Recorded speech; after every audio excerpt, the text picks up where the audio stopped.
All right, shares of General Motors are in focus after the automaker reported strong revenue and profit beats today and upped its full-year profit forecast for the second time this year.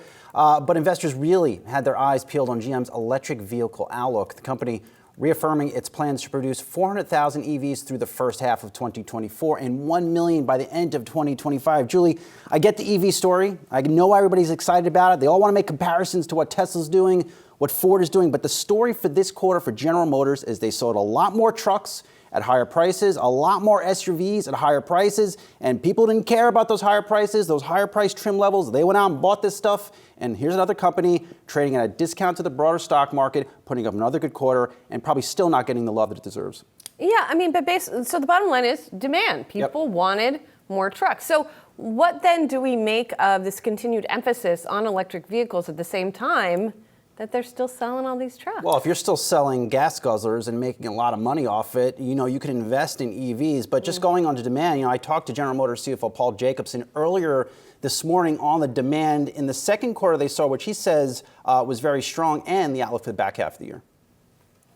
Our biggest challenge right now is we can't get the vehicles to customers fast enough, and we're working on scaling that pretty quickly. But we've been very consistent about pricing to where our demand is. I think when you change pricing that dramatically, that fast, you create confusion in the customer's minds. And I don't want to be the person who bought an EV the day before you lowered the price by $10,000. That's not a great way to manage customer expectations. And that's why we've been consistent. We've seen this happening for probably pretty close to a year around EVs. And while we're ramping up production and fulfilling orders, our customers have told us that we believe these vehicles are fairly priced. Maybe a little shot of Tesla, a little shade, a little spicy, shade there. I like the shade, but I like Paul Jacobson. I like that comment right there, but I also like the fact he has been now the CFO for several quarters, and he's come out here and delivered every single quarter. He has set expectations. He's not only delivered on them, in most cases, he has delivered above those results. Those are all the things you want to see. Like you wrote in your earnings in the morning brief this morning, that is everything you want to see from a CFO of a very big company like GM. And again, to come back to what they're spending money on, because that's what you want to know as well. So they're still going to be investing, even as they cut costs elsewhere, they're still going to be investing in electric vehicles and are investing in autonomous driving in their cruise unit, right, which lost $611 million in the quarter. So that's something to keep an eye on, of course, how much that continues to take away from the company. And then lastly, something else I have my eyes on are labor talks. And this is something that Mary Barra talked about in her letter to investors, that basically the forecast for this year is contingent on getting a new successfully signed labor agreement.